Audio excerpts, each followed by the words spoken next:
Can't find the steps.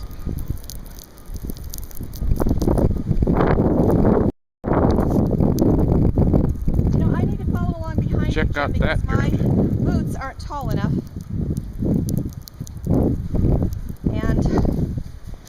And when I went down the stairs, it went right into my leg.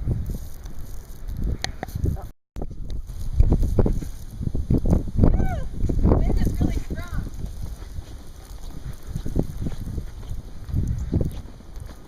So I think we could go in the front door of the church, lock it, and then go out the back, maybe. Here's snowing underneath our new deck roof. Oh, the wall's not done.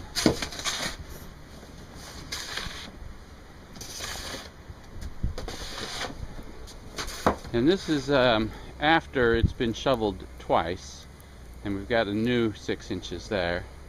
That's with it all blowing off, and it's a solid foot there. So I think we're well over a foot now that's come down.